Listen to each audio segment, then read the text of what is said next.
Бекборбиев камалгандар үчүн төңкөрүш чоң бизнес. Кыргызстандын эл артисти Бекборбиев жекшембидеги камоолор боюнча пикирин соц тармактагы баракчасына жарыялады. Бекборбиевдин пикирин сиздерге сунуштайбыз. Кечээки камоолор боюнча туура эмес деген таризде пост жазайын дедим эле, бирок бүгүн аудио сүйлөшүүлөрдү угуп, деги качан бийликке байлыкка тоесуңар, мамлекетти талкалап кайра жарата берүү силерге көнүмүш болуп калганбы? Ансыз деле революциялардын айынан коңшуларга салыштырмалуу дээрлик артта калдык. Дагы төңкөрүш болду дейли. 2-3 жылдан кийин дагы төңкөрүш деп чыгасыңар.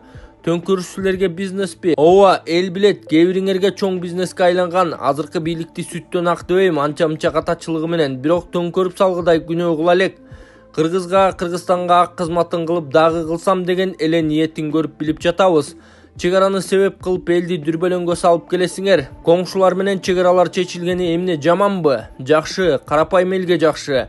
Коңшулар бизден алса, биз дагы көбөсө алардан алып жатабыз, же коңшулар бизге жөн эле жерин берип коебу? Эки өлкөнүн ортосунда чегаралар ошентип чечилет, же силердин оюңарча эмне согушалыбы? Тынчтык жолу мененби, согуш мененби, кээ бириңерди ал маселе кызыктырбайт.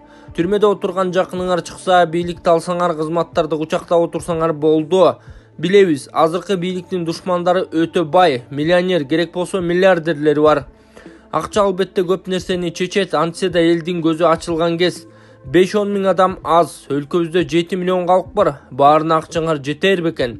Айтор, бул жолу төңкөрүш дегениңерди колдобойм. Кыйын болсоңор президенттик шайлоого катышып, мыйзамды жеңип алгыла. Орто кылымдын эмес, 21-кылымдын мыйзамы иштесин деп билдирген Бекборбиев.